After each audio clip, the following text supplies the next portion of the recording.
Good morning, Barry Bryson. Thank you for joining me for another 5 good minutes with the Word. We're continuing our study of Psalm 119, and we're up to the letter Samek, and that's verse 113. So this 8-verse section is verses 113 through 120, and every one of the verses begin with Samek. There are 3 S's and 2 that are slightly different versions of the sound S. Well, actually, there are 4 with Sade, which is a TS. And then there are 2 SHs, but one that's more of an S and one that's more of an SH. We'll talk about Seen and Sheen later on, but this is Samek. Yesterday, our young man writing this psalm communicated to us that he really feels like he's on a knife's edge, that he's at risk of doing the wrong thing. And he gives himself a pep talk in that last section, in the letter N section. But he told God, I need your help. I need you to revive me. This is even more acutely expressed in this section. This section assumes that God is righteous, that in the end, everything works out. That in the end, the righteous are rewarded and the wicked are punished. We said that the section letter M begins with love and ends in hate. This one begins in love and hate and ends in fear. Love and fear. Love and hate, and then love and fear. Let's remind ourselves that not all the feelings that we bring before the Lord are positive feelings. We've reminded ourselves many times as we studied the Psalms over the course of these last 8-9 months that when we talk about the Psalms, we're talking about things feel in their heart to God. God wants us to know this, and so there's truth here.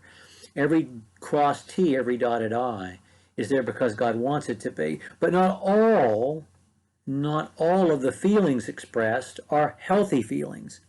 God is showing us that the place to take these feelings that we have, or the way to treat them, is not to deny them, but to express them.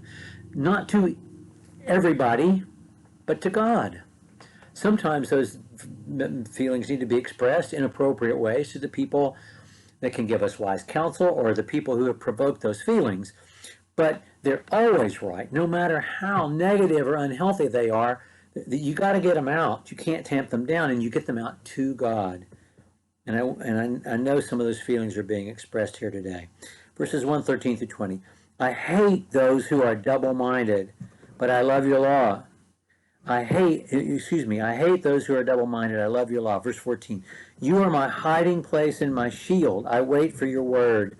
Depart from me, evildoers, that I may observe the commandments of my God. Sustain me according to your word, that I may live. And do not let me be ashamed of my hope. Uphold me, that I may be safe, that I may have regard for your statutes continually. You have rejected all those who wander from your statutes. Their deceitfulness is useless. You have removed all the wickedness of the earth like dross. Therefore I love your testimonies. My flesh trembles for fear of you, and I am afraid of your judgments. The reason that I love you so much is the reason that I'm afraid of you right now. I love you so much because you are righteous, and I want to be righteous, but I don't trust myself to be righteous. This is not a young man looking for an out, looking for a justification, looking for a loophole. This is a young man who knows that when he's done wrong, it is wrong, and who's doing his best to fight temptation, and who thinks he's about to lose that battle. And this is a section in which he says, I got to have your help. It's amazing how distressed he is, because this is the one of the few times when he looks away from God to speak to the reader or to someone on the outside, and he speaks to his persecutors. Depart from me, evildoers. Get away from me. It almost reminds me of what Jesus says to Peter in John chapter 6. Get behind me, Satan. Get away from me. It begins with hate and love. It ends with love and fear. I love your testimonies.